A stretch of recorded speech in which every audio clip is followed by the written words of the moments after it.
A 14-year-old boy drowned in armor that wasn't his. He was a servant, not a soldier.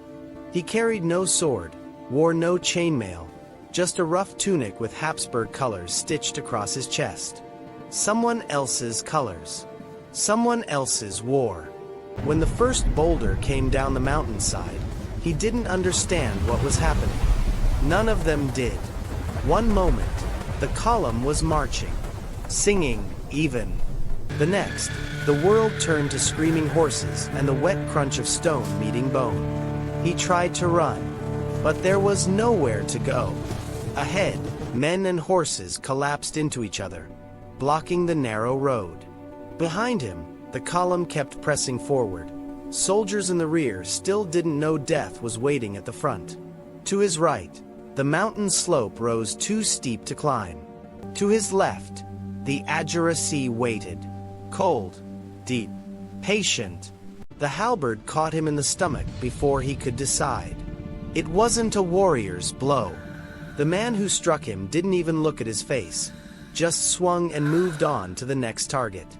The boy fell sideways into the chaos, landing among the legs of a panicked horse.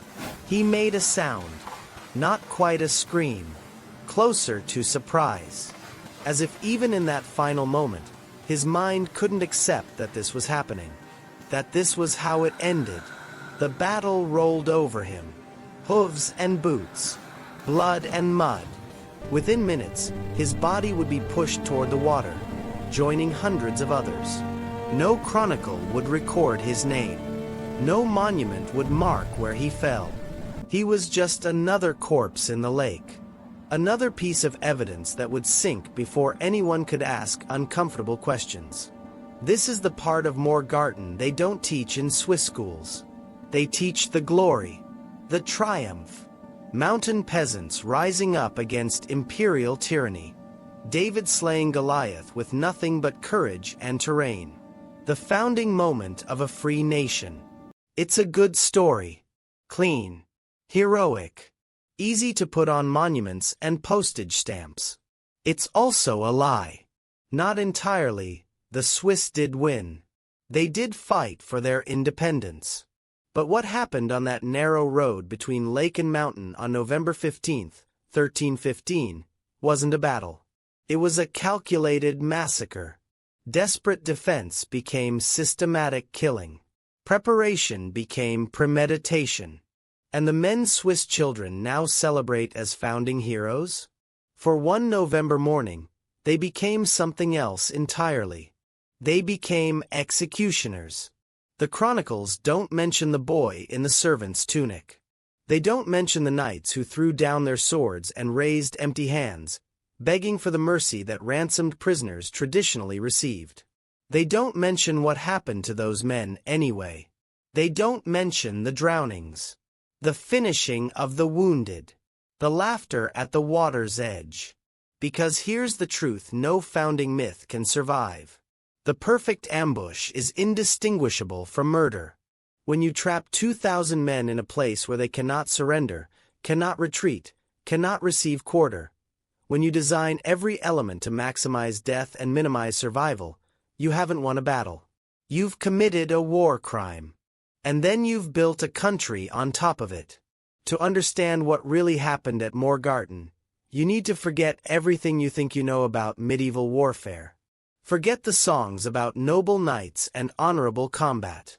Forget the rules of chivalry, the ransoming of prisoners, the codes that supposedly governed how civilized men waged war. Forget the chronicles written decades later by men who needed heroes for their new confederation. Start instead with geography. A narrow road. Lake on one side. Mountain on the other. Room for maybe 4 horses abreast. 2,000 men compressed into a column that stretched half a mile long. Now add preparation. Weeks of cutting trees at precise angles. Positioning boulders for maximum impact. Testing weapons on captured scouts. Assigning killing teams to specific tasks. Blocking every escape route. Planning for every contingency. Now remove mercy. No surrender accepted. No prisoners taken. No distinction between armed knight and unarmed servant. Just pure, efficient, industrialized death in an age before industry. That's Morgarten. Not a miracle of the underdog. A masterpiece of annihilation. And the men who designed it knew exactly what they were doing. Before we go further, I need to ask something of you. If you believe these hidden truths deserve to be heard, if you're tired of comfortable myths and want to understand history as it actually happened, take a moment to hit that like button. Leave a comment. These small actions help this video reach more people who care about real stories, not just the versions that ended up in textbooks. This channel exists to tell the history others leave out. Your support makes that possible. Now, let's go back to the weeks before Morgarten. Back to the men who built the trap. And the evidence they tried to bury. The official story goes like this. When Duke Leopold's army approached, brave Swiss farmers grabbed their tools and rushed to defend their homeland. Spontaneous. Desperate. Noble. It makes for wonderful propaganda. It also falls apart the moment you examine the evidence. 3 weeks before Leopold's column began its march, woodcutters working the slopes above the Agerisee noticed something unusual. Fresh axe marks on the trees. But these weren't lumber cuts. The angles were wrong. The trees hadn't been felled. They'd been weakened. Strategic notches carved into trunks at precise heights, calculated so that a firm push from behind would send them rolling downhill. The woodcutters reported this to the local bailiff. His response has been preserved in abbey records. Mind your timber. Forget what you saw. They weren't the only ones who noticed. A merchant traveling from Zug to Schwitz described passing work crews in the high passes. Men moving boulders. Not clearing them from the road. Positioning them above it. Stacking them in clusters that made no sense for construction or agriculture. When he asked what they were building, the workers stopped talking until he moved on. Shepherds in the region reported being told to relocate their flocks. Specific meadows were suddenly off-limits. Specific trails were closed for safety. The pattern, viewed from above, would have revealed the truth. Every closure corresponded to a position overlooking the narrow road that ran between mountain and lake. Someone was preparing something. And they'd been preparing it for weeks. This wasn't defense. Defense is reactive. What the communities of Uri, Schwitz, and Unterwalden were building was a machine. A mechanism designed for one purpose and one purpose only. Maximum death in minimum time. Every killing floor needs an architect. Werner Stauffacher would become a legend. The chronicles paint him as a patriot, a symbol of Swiss resistance, a founding father of the Confederation. Statues honor him. Children learn his name alongside William Tell. What the statues don't show is where he learned his trade. Before Morgarten, Stauffacher had spent 7 years as a mercenary in the Italian wars. He'd served under Condottieri, who made their living breaking sieges and slaughtering garrisons. He'd studied at the feet of men who viewed warfare not as honorable contest but as applied mathematics. Force multiplied by surprise, divided by the enemy's ability to respond.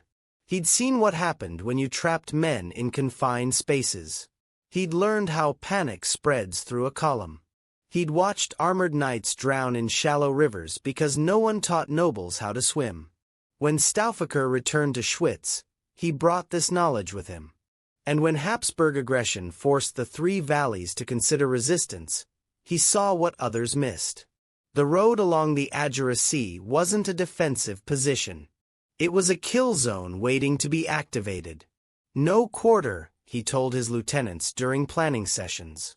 The phrase appears in 3 separate testimonies given to the Abbey of Einsiedeln in the years after the battle. Survivors and participants alike remembered these words.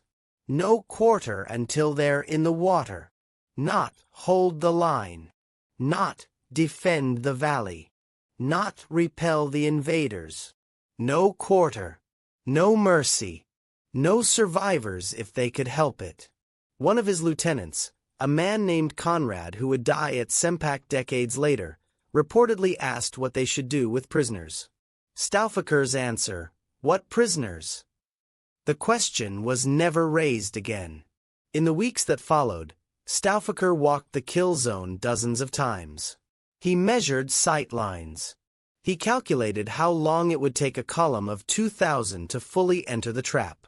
He identified the point of maximum compression, where the road narrowed to 4 horses' width and curved around a blind outcropping. That's where he positioned his primary strike force. Not to fight the Habsburgs. To execute them. The weapons tell the story the chronicles tried to bury. In villages throughout Uri, Schwitz, and Unterwalden, blacksmiths received unusual orders in the weeks before Morgarten. Modify farm tools. Extend handles. Add hooks to blades. Sharpen points that had no agricultural purpose. The specifications were precise. A hook curved at exactly the right angle to catch the gap between a knight's helmet and gorget. A blade long enough to reach a mounted rider but balanced for quick, repeated strikes. Handles wrapped in leather for grip, even when slick with blood. Local tradition would later call these weapons halberds, linking them to a proud military heritage.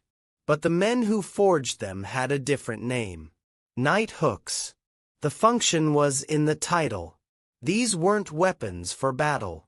They were tools for processing armored men with brutal efficiency. Hook the knight at the neck or armpit. Drag him from his horse. Pin him on the ground. Finish him through the visor or under the arm where the armor gaped. One motion. One kill. Move to the next. But tools need testing.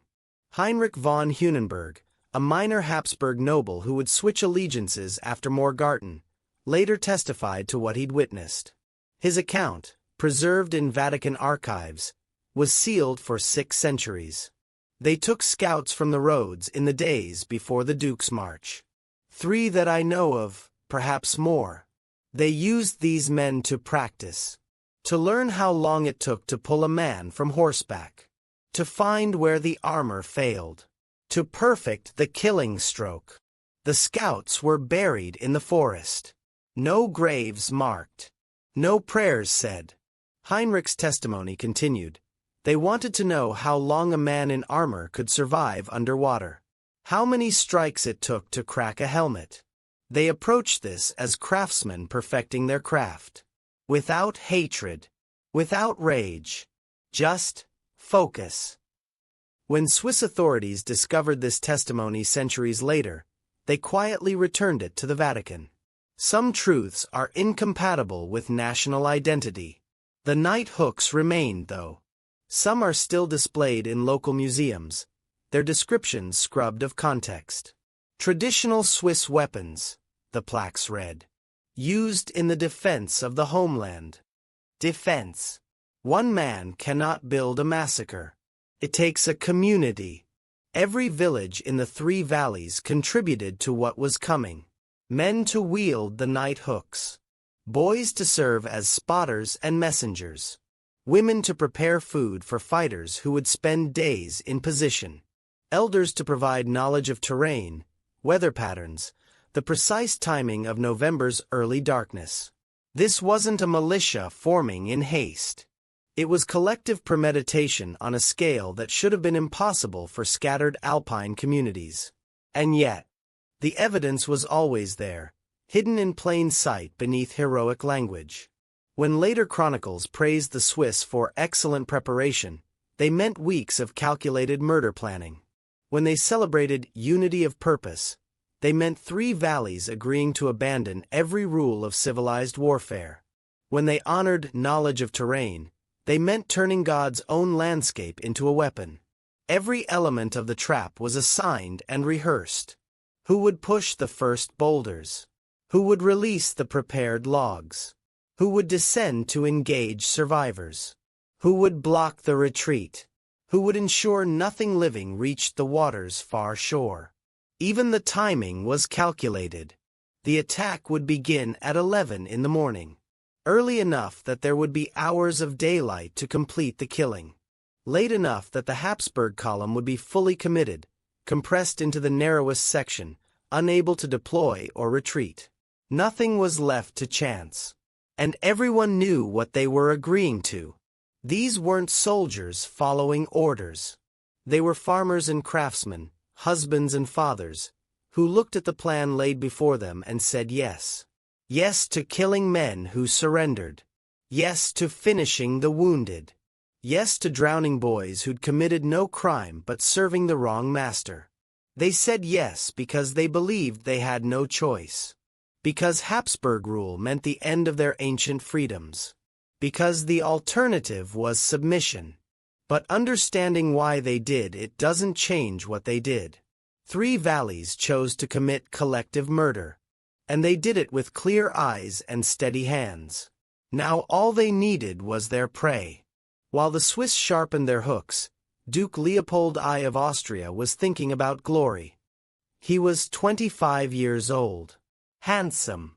Wealthy beyond measure. 3rd son of the Habsburg dynasty, but hungry to prove himself equal to his elder brothers. The rebellion in the forest cantons wasn't a threat in his mind. It was an opportunity. A chance to demonstrate his military prowess. To punish peasants who'd forgotten their place. To return home with a victory that would make his father proud and his brothers envious. He'd never fought a real battle. On the morning of November 15th, Leopold rose before dawn in his camp near Zug.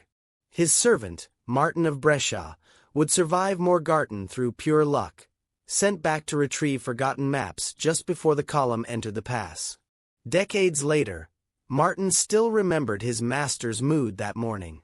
"Joy," he wrote. "The Duke showed pure joy, like a child given a new toy." He couldn't stop smiling as they dressed him in his finest armor. Leopold had chosen his most expensive equipment for the march. Polished steel that caught the light. A surcoat of rich blue silk. His family crest displayed prominently across chest and shield. He looked like an illustration from a romance, the perfect knight riding to inevitable triumph. He'd even brought musicians. Lute players and drummers to accompany the march. Their assignment: perform victory songs once the valleys were pacified. Leopold had already selected the hymn he wanted played as he accepted surrender. He never considered that surrender might not be offered. Why would he? These were peasants. Farmers and shepherds with no cavalry, no siege weapons, no military training. Habsburg forces had crushed rebellions before. This would be no different. His friends reinforced this confidence. Young nobles from across Austria had joined the expedition, eager for easy glory. They joked about how quickly it would end. Wagered on who would capture the most prisoners. Discussed what they would do with the valley women once resistance collapsed. They mounted their horses that morning with a casual arrogance of men who'd never imagined losing. It would kill most of them before noon. The Habsburg column that departed Zug was a parade dressed as a military force. 2,000 men. On paper, an overwhelming force against a few hundred mountain rebels. But numbers alone don't tell the story. Look closer at who was actually marching. Nearly a third were non-combatants. Servants to attend the nobles. Cooks to prepare meals. Wagon drivers hauling supplies for an extended campaign. Clerics to bless the victory and minister to the wounded, though no one expected many wounded. Merchants who'd attached themselves to the column, hoping to establish trade once the valleys were pacified. And pages. Boys as young as 12. Walking alongside their master's horses, carrying spare weapons and polished shields. Children who'd been promised adventure and education in noble service. They'd been promised a great many things. The fighting men were real enough. 800 knights and mounted sergeants, armored in steel and mounted on war horses. 600 infantry with spears and crossbows. Experienced soldiers among them. Men who'd served in previous campaigns. But they moved without urgency. Formations spread for comfort, not combat. Armor polished for appearance, not function. Many knights had left visors up to better enjoy the autumn scenery. Crossbows unloaded, stored in wagons rather than carried ready. They sang as they marched. The Habsburgers Marschlied, a triumphant tune about bringing order to chaos, civilization to the wilderness, light to the dark places where rebels festered. The irony would have been lost on them. They believed they were marching toward a wilderness that needed taming. They didn't realize they were entering a trap designed by men who understood violence far better than they did. The column stretched for nearly half a mile. Knights at the front, eager to be first. Infantry mixed throughout. Wagons and non-combatants toward the rear. No scouts sent ahead. Why bother? The enemy was just peasants. They would scatter at the first sight of Habsburg steel. The road narrowed as they advanced. Mountains pressing closer on the right. The lake appearing on the left, its surface gray and still in the November morning. Beautiful country, some of them thought. None of them noticed the men watching from above. They'd been in position since before dawn. 40 spotters scattered across the slopes, dressed as shepherds and woodcutters. Each carrying a horn. Each assigned a specific section of road to observe. Each trained in a system of signals that sounded like ordinary alpine life. A long note meant the vanguard had passed a certain marker. 2 short notes indicated cavalry density. 3 notes, the signal that would haunt Heinrich the shepherd for 60 years, meant the column had entered the killing zone. From the road below, these horn calls blended with the natural sounds of the mountains. Shepherds communicating across distances. Nothing unusual. Nothing alarming. The Habsburgs marched on, never knowing each note tracked their position with predatory precision. Walter first received these signals from his command position above the pass. Later chroniclers would call him the architect of victory. But his own family used different words. His grandson, speaking to a priest in his final years, offered a title the monuments would never carry. The Butcher of Morgarten. First had positioned himself where he could see the entire length of the trap. The narrow road curving around the mountain's shoulder. The lake waiting below. The points where his strike forces lay hidden. He watched the Habsburg column compress as the road tightened. Watched the formation lose cohesion as knights jostled for position. Watched the gaps close between mounted men and infantry, between soldiers and servants, between armed and unarmed. Exactly as he'd calculated. The horn calls continued, each one tightening the noose. And in the rocks above the narrowest section of road, 300 men waited with their knight hooks ready. First had divided his forces with the precision of a man who left nothing to chance. 300 fighters positioned above the kill zone, the narrowest point where the road curved blind. Their task: descend once the boulders fell and process the survivors. 200 men stationed at the curve itself, hidden in the rocks. Their task: roll the prepared logs that would split the column and prevent any organized response. Another 200 at what would become the rear of the trap. Their task: not to attack but to block. To stand with leveled spears and force fleeing Habsburgs back into the killing ground. Smaller groups scattered throughout with specific assignments. Some to push boulders. Some to watch the flanks and cut down any who tried to climb the slopes. Some positioned along the shore with long poles. Their task required no explanation. The lake was the key. Not to prevent crossing, one anonymous account recorded decades later. To prevent escape. Armor that protected knights in combat became an anchor in deep water.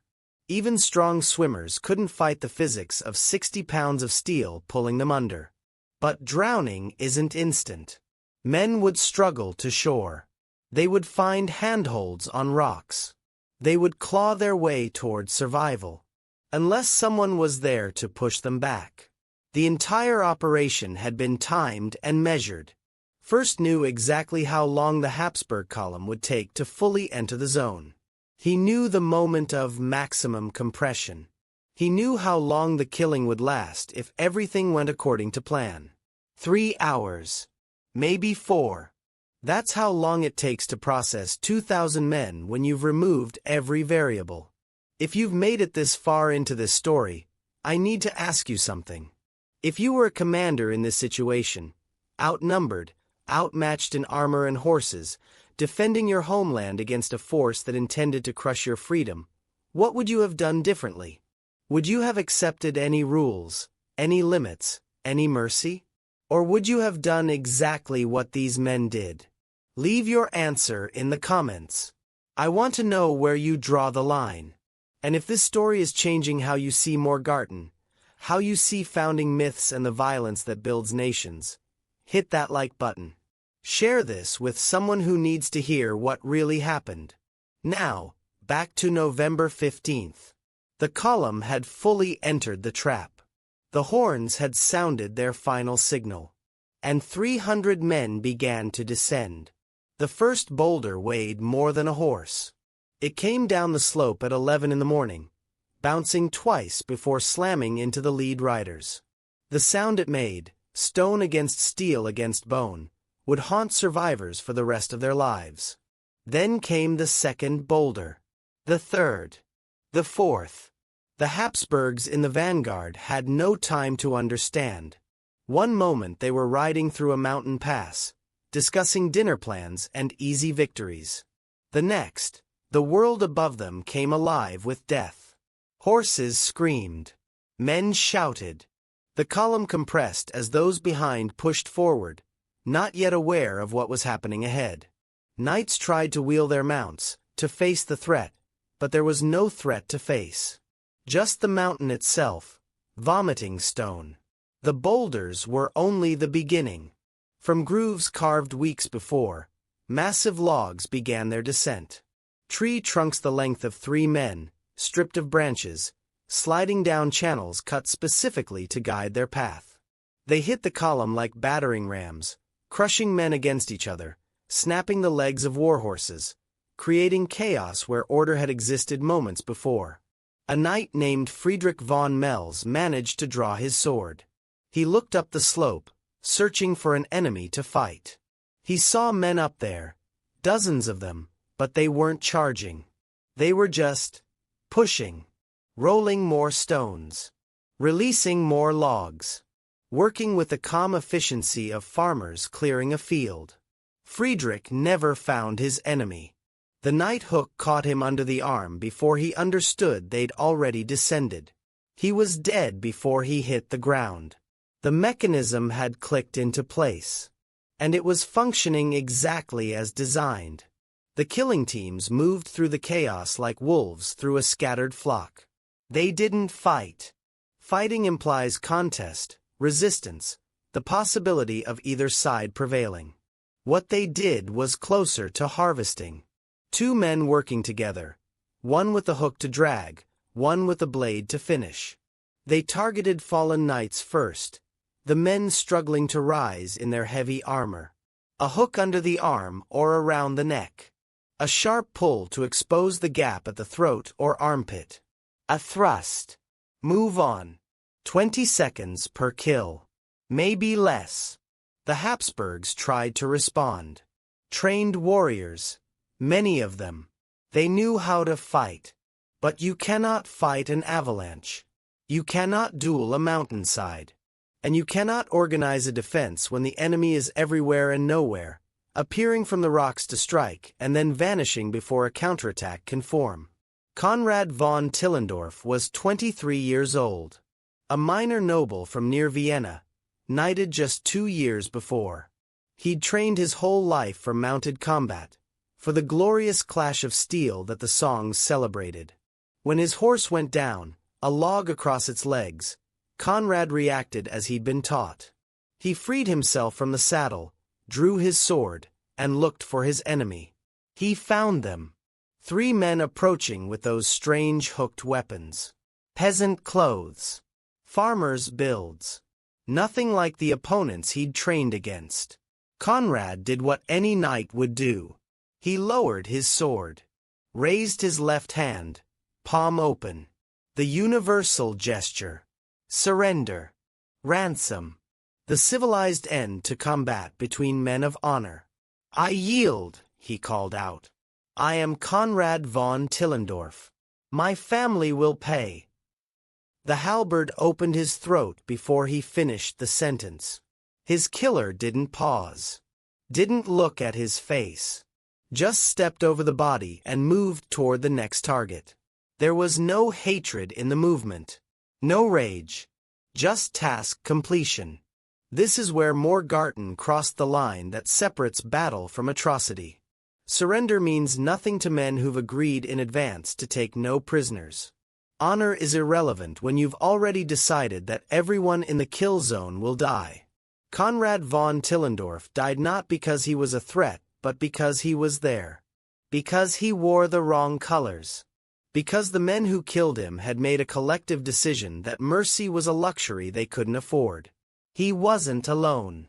Across the length of the column, similar scenes repeated. Knights throwing down weapons, raising empty hands, calling out their names and titles, the traditional prelude to ransom negotiation. None of it mattered. The Swiss had made their choice weeks before any of these men entered the pass. No quarter. No exceptions. No survivors who might tell the tale differently than they wanted it told. The water of the Azure Sea is cold in November. Cold enough to shock the breath from your lungs. Cold enough to slow your muscles within minutes. Cold enough to kill, eventually but not quickly. Drowning takes time. Time enough to understand what's happening. Time enough to regret. The Swiss had planned for the lake. It wasn't an accident of geography. It was a weapon, as deliberately employed as the boulders and the night hooks. Men stationed along the shore with long poles. Their job was simple. Ensure that no one who entered the water ever left it. Peter von Torberg was 15 years old, a page in service to one of Leopold's household knights. He survived Morgarten through pure chance. A rolling log struck him unconscious in the first minutes of the ambush. He woke hours later, buried under bodies, and lay still until darkness allowed him to crawl away. But before the log struck, he saw what happened at the water's edge. His testimony, given to monks at St. Gallen years later, provides the clearest account of the drownings. Men ran for the lake because there was nowhere else to run. The road was blocked. The slopes were death. The water seemed like escape. You could swim across, find the other shore, flee into the forest beyond. They didn't understand. The armor. You can't swim in armor. You can't even float. The moment they entered the water, they were dead. They just didn't know it yet. I watched Wilhelm von Brandenburg try to reach the shore. He was 17. I'd served at his table. He managed to grab a rock near the waterline, pulling himself up, gasping for air. His armor was dragging him down, but he was strong. He might have made it. 3 of them surrounded him. They weren't rushing. They had all the time they needed. One of them used his pole to push Wilhelm's head under. Another worked at his fingers, prying them off the rock one by one. The third just watched, making comments I couldn't hear. When his grip finally broke, they cheered. They actually cheered. And then they waited, watching the spot where he'd gone under, until the bubbles stopped. Just to be sure. Then they moved down the shore to the next one. Peter's testimony was sealed by church authorities. The Swiss Confederation was already a rising power by then. Some truths were deemed too dangerous to circulate. But the lake kept its own records.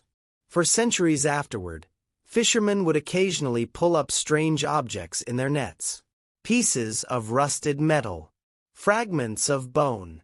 They learned to throw these findings back without examination. Some graves are better left undisturbed. The killing lasted 3 hours. Not 3 hours of battle. 3 hours of processing. The Habsburg force was broken as a fighting unit within the first 30 minutes. What followed was systematic elimination of survivors. The precision was what made it monstrous. This wasn't berserker fury or bloodlust overwhelming discipline. The Swiss fighters maintained their positions throughout. They followed their assignments. They rotated when tired, fresh teams moving forward while others rested. They worked in shifts, like men running a mill. When some Habsburgs attempted to climb the slopes, seeking any escape from the carnage below, designated teams were waiting. Not to fight them. Fighting would have been almost merciful, implying at least the chance of survival. Instead, they found traps. Sharpened stakes concealed in the underbrush, angled to catch men climbing frantically without watching their footing. Pits covered with branches, deep enough that a man in armor couldn't climb out.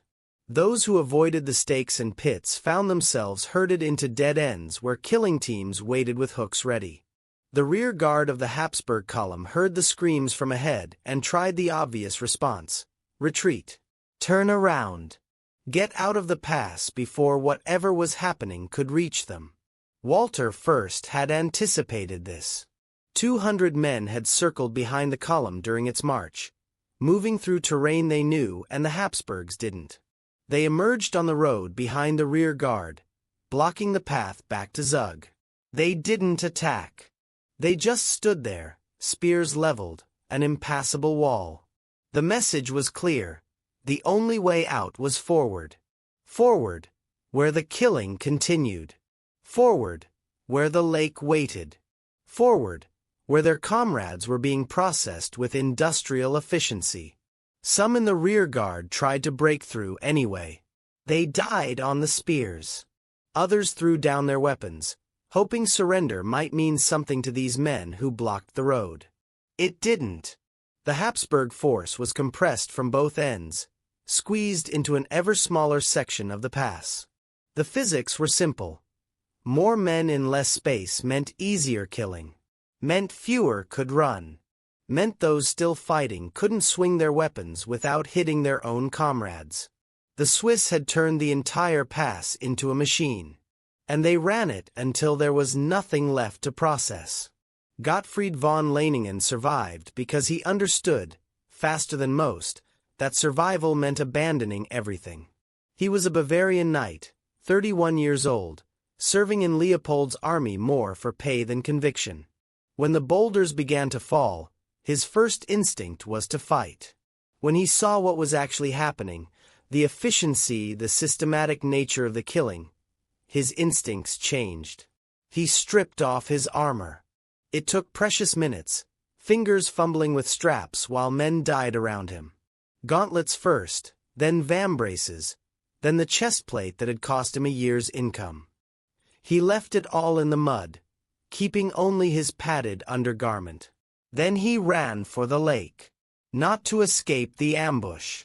By then, escape that way was impossible. He ran because the killing teams hadn't reached his section yet, and the water, terrible as it was, offered a chance that staying on the road did not. He was a strong swimmer. Without armor, he could stay afloat. The cold was brutal, but the far shore was only a few hundred yards away. He made it, crawling onto land more dead than alive, and disappeared into the forest before anyone could follow. He hid for 3 days. Nearly died of exposure. But he survived. Years later, Gottfried wrote an account of what he'd witnessed. It circulated privately among German nobles as a warning about Swiss methods.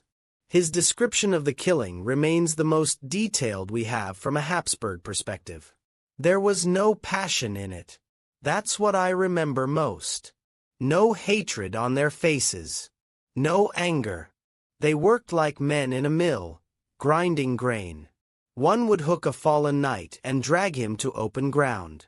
Another would lift the visor and drive a dagger through the eye.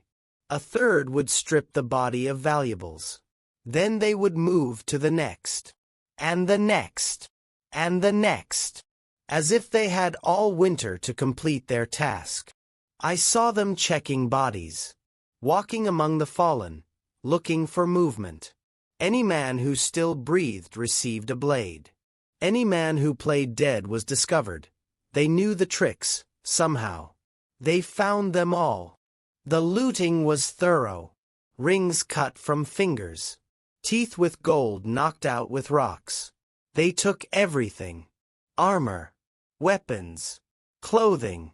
They left the bodies naked in the November air, stripped of everything that might identify them. They wanted nothing left. No dignity. No names.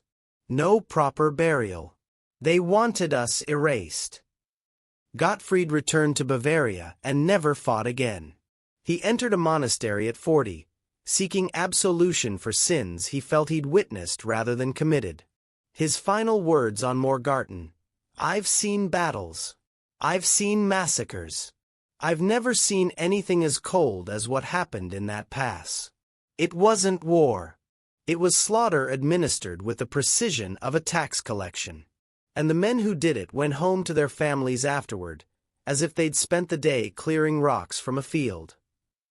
The bodies lay where they fell until the Swiss decided what to do with them.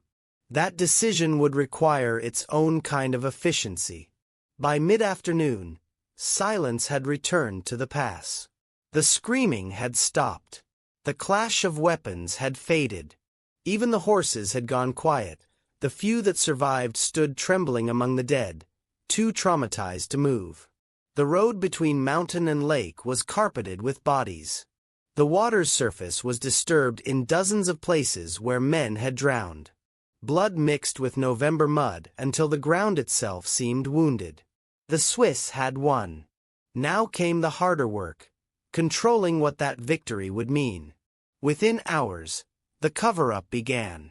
Not because they felt guilt, there's no evidence of that, but because they understood that the truth of what they'd done could never be the official story. You cannot build a nation on massacre. You cannot teach children to be proud of systematic murder. You need a different narrative. Bodies were gathered. Not for burial. Burial implied respect, identity, the possibility of graves that grieving families might visit. Instead, the corpses were processed one final time.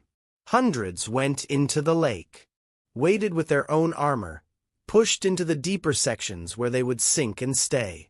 Others were burned in mass pyres, the smoke visible for miles.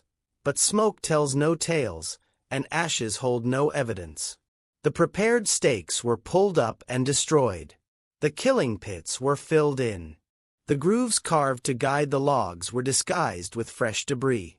Any physical evidence of the systematic nature of the ambush was eliminated. But the Swiss made a crucial error. They were proud of their efficiency. In their own communities, away from outside chroniclers, they told the truth. Songs were composed about drowning knights. Jokes circulated about Habsburg gold teeth. The knight hooks, those specialized instruments of murder, were kept as trophies, displayed in local shrines and family homes. A generation later, when official histories were commissioned, these songs and trophies became problems. Some were suppressed. Others were recontextualized. The knight hooks became traditional defensive weapons. The songs became expressions of justified resistance. The truth didn't disappear.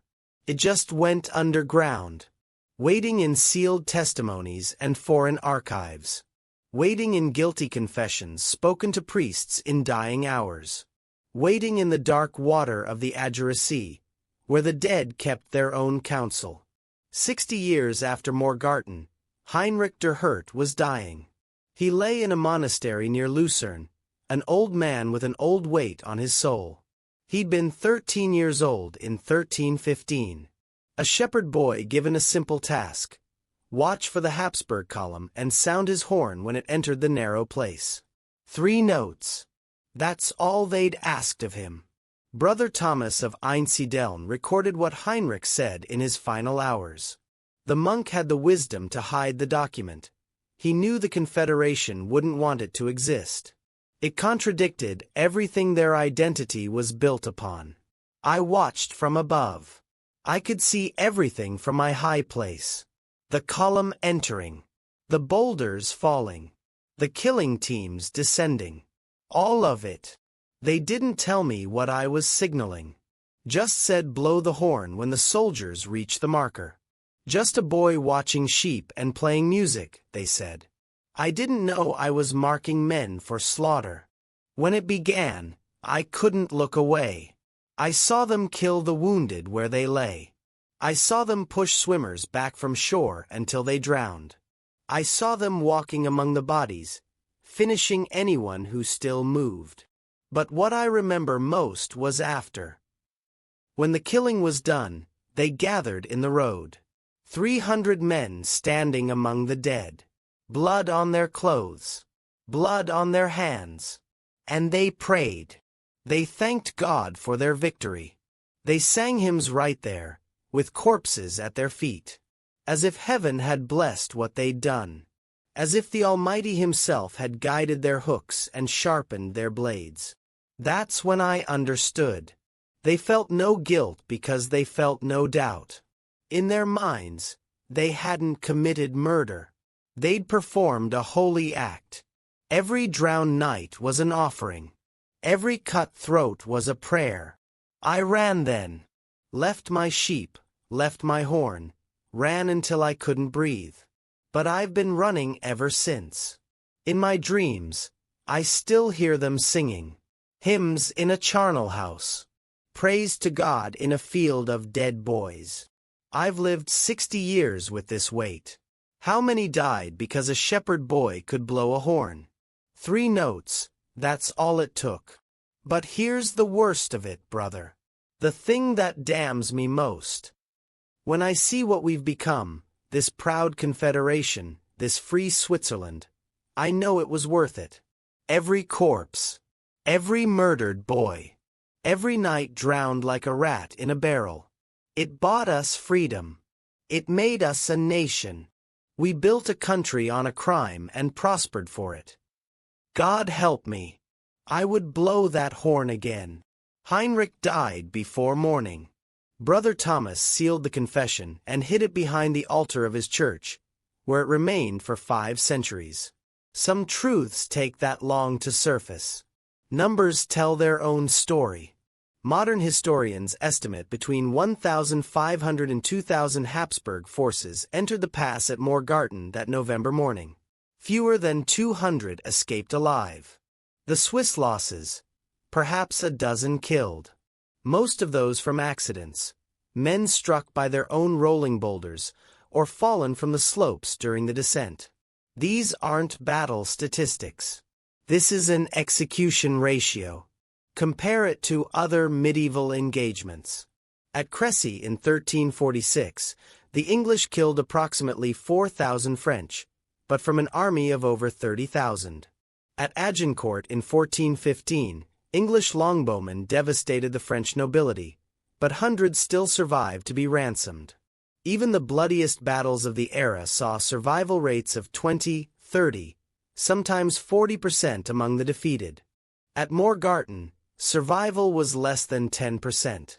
And many of those survivors were rearguard troops who fled before witnessing the worst, or servants who hid among the dead until darkness allowed escape. Among the actual fighting forces, the knights and infantry who entered the kill zone, survival approached 0. This efficiency wasn't accidental. It was the entire point. The Swiss had designed a system that minimized their own casualties while maximizing enemy deaths.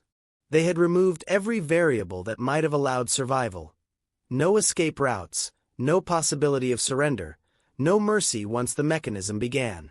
They hadn't fought the Habsburg army. They had processed it.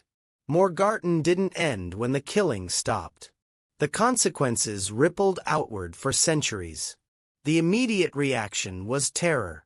Habsburg survivors who escaped spread word across Austria and beyond. Not just defeat, annihilation. Not just battle, systematic murder. The stories lost nothing in retelling. If anything, They grew worse with each iteration. The message was clear: those mountains cost everything. Imperial forces thought twice before entering Swiss valleys again. When they did return, and they would, they came with different expectations. Different fears. Terror became the first link in a long chain. The political reaction followed swiftly. Emperor Louis IV saw opportunity in Habsburg humiliation. He confirmed the valley's imperial immediacy, a legal status that essentially granted independence. The Swiss had killed their way to legitimacy. Murder had become authority. Military thinkers across Europe studied what happened. Not the heroic version, the actual methods. How terrain could be weaponized. How cavalry dominance could be broken by prepared infantry. How removing the rules of civilized warfare multiplied your advantages. The Swiss had taught a lesson in pragmatic brutality that would echo through generations of conflict. The moral reaction was perhaps most telling. How do you reconcile, "Thou shalt not kill," with what happened at Morgarten? Swiss churches found their answer: reframe murder as defense. Paint the dead as aggressors who brought fate upon themselves. Declare that God had blessed the outcome, sanctifying the methods. Heinrich the shepherd wasn't wrong. They prayed among the corpses because they believed they had divine permission. The historical reaction completed the transformation. Each generation added another layer of heroic veneer. The ambush became a battle. The slaughter became a victory. The war crime became a founding moment. By the time the story solidified into official history, it bore almost no resemblance to what actually happened on that narrow road. The boy in the servant's tunic vanished. The drownings disappeared. The night hooks became symbols of noble resistance rather than instruments of methodical killing. The Swiss built their national identity on Morgarten. They just had to bury the truth to do it. Today you can visit the site. The road is wider now, safer, suitable for tourists and history enthusiasts. The canton maintains markers indicating where the battle took place, though the exact location remains disputed. Scholars still argue about details, positions, numbers, timing. They don't argue about what happened. That's settled. The heroic version is official. The uncomfortable version is footnotes and foreign archives. A monument stands near the shore, erected in 1908. It shows a Swiss warrior in heroic pose, standing over fallen enemies. The inscription speaks of freedom defended, tyranny defeated, the birth of a nation. Bus tours stop here. School children take photographs. The gift shop sells chocolate and commemorative coins. No marker indicates where the stakes were hidden. No plaque commemorates the drowning pools. No monument lists the names of servants and pages who died for wearing the wrong colors on the wrong morning. The monument shows a battle. The ground remembers a massacre. Local fishermen still tell stories about what their nets sometimes bring up from the deep parts of the lake. Rusted metal. Fragments of bone. They throw these findings back without examination. Some graves should stay closed. But truth has a way of surfacing. Even from deep water. Even after 700 years. The Swiss won at Morgarten. That's beyond dispute. They preserved their independence. They laid the foundation for a nation that still endures. They proved that determined men with local knowledge and no mercy could defeat any army, regardless of size or equipment. They also did something else. They demonstrated that founding myths require burial grounds. That nations are built not just on sacrifice but on silence. That the difference between heroes and killers is often just a matter of who writes the history. If this story changed how you think about Morgarten, about founding myths in general, about the violence that builds nations, hit that subscribe button. This channel exists to tell the stories that history books leave out. The uncomfortable parts. The truths that got buried along with the dead. Share this with someone who needs to hear what really happened. And leave a comment. Does knowing the truth change how you see Switzerland? Or does every nation have blood at its foundation? Let me know your answer. The lake is still there, after all. Cold and deep and patient. Keeping its secrets. Holding its dead. Waiting for someone to finally tell their story.